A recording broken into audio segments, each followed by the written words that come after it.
Hello, Stack family. Mr. Jeremy here. Thank you so much to all of our amazing volunteers who make everything we do in children's ministry as successful as it is. This lesson video that I put together is just to help all of our teachers and volunteers who are going to be in our Tidepool nursery class, just to kind of give you a little idea of what our mindset is behind the order of service that we try to do here in the nursery. So if you have any questions, have any comments, please don't hesitate to leave a comment in this video, or you can reach out to me personally. My information is going to be in the description below. Are you ready? Here we go. So when you first come into the room, you should see the order of service already laid out here on the changing table for you. Now, of course, if you come in and everything doesn't happen to be set up correctly, you can also watch our setup video that explains how we set up the Tidepool room if you need any help with that. But the way we do things right now is all of our Tidepool students are either going to be in the sanctuary with their parents, or they'll be hanging out in the skybox upstairs. And they will be able to do that during worship, as we want to encourage our families to have that praise and worship time together. So after praise and worship is completed, the announcements are done, prayer will be dismissing all of our students to come up to their classroom. That includes Tidepool Nursery. So once the kids are up here, we just want to make sure that every single student has a name tag and that we also have a phone number for them when they're checked in, just in case there's an issue. Maybe you've got one that's not super thrilled to be in the class that day and kind of keeps crying for more than 5 minutes. If you ever have a situation where you have a student in the room that is crying for longer than 5 minutes, we certainly want to give our parents a chance to be able to participate in the service, but we also don't want it to affect you or any of the other kids that are going to be in the class. So if it goes on for longer than 5 minutes, we want you to be able to have a contact number so that you can reach one of the parents downstairs. So typically on our check-in sheet, we'll have our students' names, and we should have a phone number listed next to their name. However, as you can see, there are quite a few names without a phone number. So whenever you're checking kids in at the beginning of the class, make sure that we do have a phone number that we can reach someone at, just in case there's an emergency. And if they don't have a name tag with them at all, you could just hand make them one so that we can have that, so we all know their names. So really for us, the most important thing when the kids are in here is we want them to have engaged playtime. This is why we have so many wonderful toys available for all of our nursery students to be a part of. We have some amazing books that can be hands-on. And that's what we're asking you guys to do. Be hands-on with them. Get on the floor, roll around, have fun, be silly.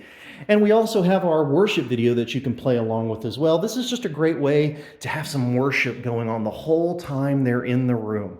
So as long as you are engaged, as long as they're engaged, as long as we're doing our best to just have fun, be smiling, then I think we're doing a great job.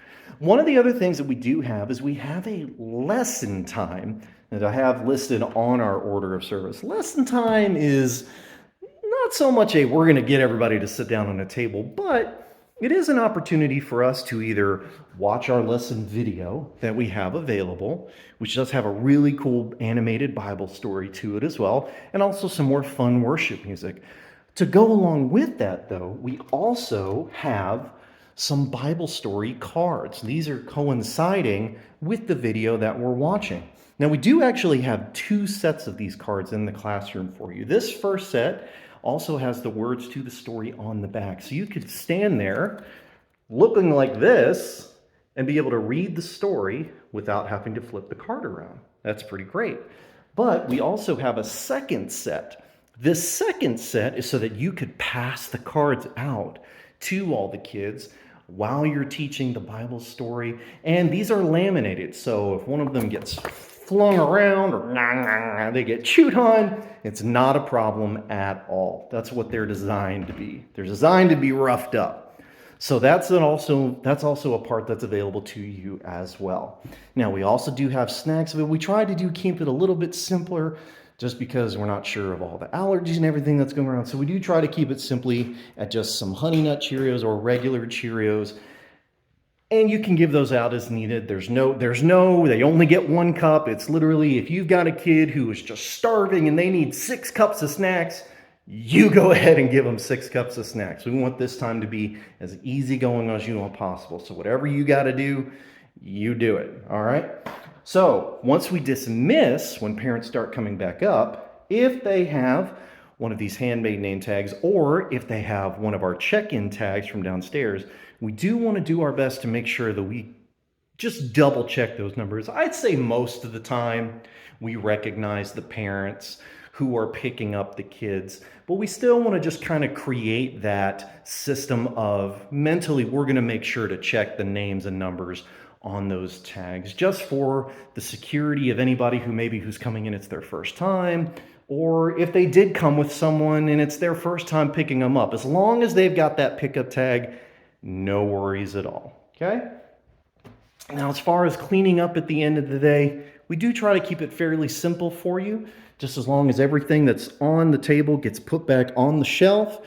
And then we just got to unplug the TV from the back, plug the little plugger back into the wall, and then you can just roll the TV right back into the hall. And then obviously, of course, making sure all the toys and everything get put away in the room.